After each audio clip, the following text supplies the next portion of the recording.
കുട്ടികൾ സ്കൂൾ വിട്ട് വരുന്ന സമയത്തേക്ക് ഞൊടിയിടയിൽ നമുക്ക് തയ്യാറാക്കിയെടുക്കാൻ പറ്റുന്ന നല്ല അടിപൊളിയായിട്ടുള്ള ഒരു പലഹാരത്തിൻ്റെ റെസിപ്പി ആയിട്ടോ ഇന്ന് ഞാൻ ഇവിടെ ഷെയർ ചെയ്യാൻ പോകുന്നത്. ഈസിയാണ് റെഡിയാക്കി എടുക്കാൻ വേണ്ടിയിട്ട്.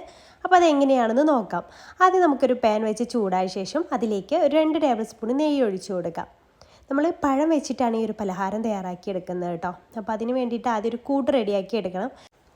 അപ്പോൾ അതിന് വേണ്ടിയിട്ട് ആദ്യം ആ ഒരു നെയ്യിലേക്ക് നമുക്ക് അണ്ടിപ്പരിപ്പ് ചെറുതായിട്ട് അരിഞ്ഞിട്ടിട്ട് കൊടുത്തിട്ടുള്ളത് അതിട്ട് കൊടുത്തിട്ടുണ്ട്. അതൊന്ന് മൂത്ത് വരുന്ന സമയത്ത് അതിലേക്ക് നമുക്ക് ഉണക്കമുന്തിരി ചേർത്ത് കൊടുക്കാം.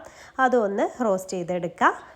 അതെല്ലാം ഒന്ന് റോസ്റ്റായിട്ട് വരുന്ന സമയത്ത് നമുക്ക് അതിലേക്ക് ചേർത്ത് കൊടുക്കേണ്ടത് തേങ്ങയാണ് കേട്ടോ. ഞാൻ ഇവിടെ അരക്കപ്പ് തേങ്ങയാണ് കേട്ടോ എടുത്തിട്ടുള്ളത്. അരക്കപ്പ് തേങ്ങ കൂടെ ചേർത്ത് വെക്കുക. ഇതൊന്നും ഒരുപാട് അങ്ങ് ഡാർക്ക് ആവുമൊന്നും വേണ്ട, ജസ്റ്റ് അത് തേങ്ങ ഒന്ന് ചൂടായി കിട്ടിയാൽ മാത്രം മതി കേട്ടോ. അപ്പോൾ തേങ്ങയും ചേർത്തതിന് ശേഷം പിന്നെ ഒരു 1/4 കപ്പ് അവിൽ കൂടെ ചേർക്കുന്നത്. അവിൽ ഓപ്ഷണലാണ്, അതുണ്ടെങ്കിൽ അത് കൂടെ ചേർത്തോളൂ കേട്ടോ. അപ്പോൾ ഒന്നുകൂടെ നല്ല ടേസ്റ്റ് ഉണ്ടാവും. 1/2 കപ്പ് അവിലും കൂടെ ചേർത്തിട്ട് നന്നായിട്ടൊന്ന് മിക്സ് ചെയ്തെടുക്കുന്നുണ്ട്. പിന്നെ ഒരു 3 ഏലക്കായ ചതച്ച് അതിൻ്റെ സീഡ്സ് മാത്രം എടുത്തതാണ് കേട്ടോ. അതും കൂടെ അതിലേക്ക് ചേർത്തിട്ടുണ്ട്. ഒരു 1/4 ടീസ്പൂൺ ഏലക്കാപ്പൊടി ചേർത്ത് കൊടുത്താൽ മതി. അതും കൂടെ ചേർത്ത് നന്നായിട്ടൊന്ന് മിക്സ് ചെയ്തെടുക്കുക. പിന്നെ മധുരത്തിന് വേണ്ടിയിട്ട് 2 ടേബിൾ സ്പൂൺ പഞ്ചസാര ഇതിലേക്ക് ആഡ് ചെയ്യുന്നുണ്ട്. അതും ചേർത്ത് നന്നായിട്ടൊന്ന് മിക്സ് ചെയ്തെടുക്കുക. നമ്മൾ മധുരത്തിനനുസരിച്ച് ചേർത്ത് കൊടുത്താൽ മതി കേട്ടോ. എത്രയാണ് നിങ്ങൾക്ക് 1 ടേബിൾ സ്പൂൺ മതിയെങ്കിൽ 1 ടേബിൾ സ്പൂൺ ചേർത്താൽ മതി. അതവിടെ മാറ്റി വെക്കുക തണുക്കാനായിട്ട്. ഇനി നമുക്ക് നേന്ത്രപ്പഴമാണ് വേണ്ടത്.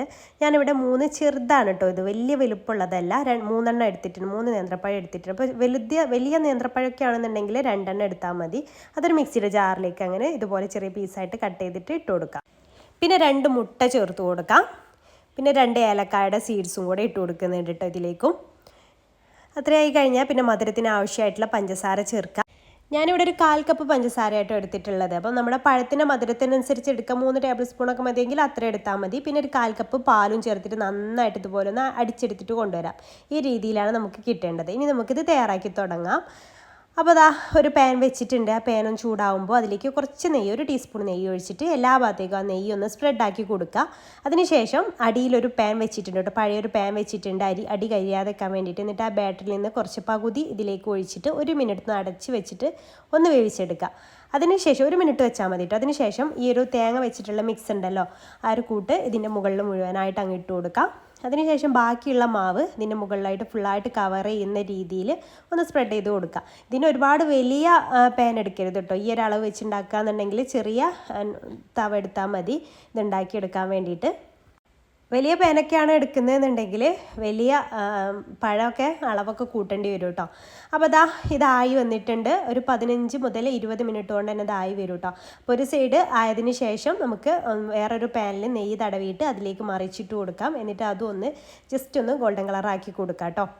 അപ്പോൾ അതേ മറിച്ചിട്ട് കൊടുത്തിട്ടുണ്ട്. ഹൈ ഫ്ലെയിമിലാണ് ഇട്ടിട്ട് 1 മിനിറ്റ് ഒന്ന് ഹൈ ഫ്ലെയിമിൽ ഇട്ട് കൊടുത്താൽ മതി. അതിന് മുകളിൽ ഞാൻ ചെറിയൊരു ഒന്നും കാണാനൊരു ഭംഗിയില്ലാണ്ട് കുറച്ച് കാഷ്യൂസ് ഒന്ന് സ്പ്രെഡ് ചെയ്ത് കൊടുത്തിട്ടുണ്ട്. ചെറിയ പീസായിട്ടിട്ട് അതൊന്ന് ഇട്ട് കൊടുത്തിട്ടുണ്ട്. അല്ലെങ്കിൽ നമ്മൾ ഉണ്ടാക്കിയിട്ടുള്ള തേങ്ങാപ്പണ്ട ഉണ്ടല്ലോ, അത് മുകളിൽ കുറച്ചൊന്ന് അവിടെ ഇവിടെയൊക്കെ ആയിട്ട് സ്പ്രെഡ് ചെയ്ത് കൊടുത്താലും മതി കേട്ടോ. അത് നമ്മളിത് ഉണ്ടാക്കി വേവിക്കുന്ന സമയത്ത്. അപ്പോൾ ഞാൻ അങ്ങനെയൊന്നും ചെയ്തിട്ടുണ്ട്. അപ്പോൾ ഞാൻ കുറച്ച് അണ്ടിപ്പരിപ്പ് മുറിച്ചിട്ട് കൊടുത്തിട്ട് ചെയ്തിട്ടുള്ളത് നല്ല ടേസ്റ്റാണ്. ഉണ്ടാക്കിയെടുക്കാനും വളരെ എളുപ്പമാണ്. ഇഷ്ടമായിട്ടുണ്ടെങ്കിൽ ഒന്ന് ട്രൈ ചെയ്ത് നോക്കുക. അതുപോലെ മറ്റുള്ളവരിലേക്ക് ഷെയർ ചെയ്ത് കൊടുക്കാനും താല്പര്യം ഷെയർ ചെയ്ത് കൊടുക്കാനും മറക്കരുത് കേട്ടോ. ഫോളോ ചെയ്യാൻ മറക്കല്ലേ. താങ്ക്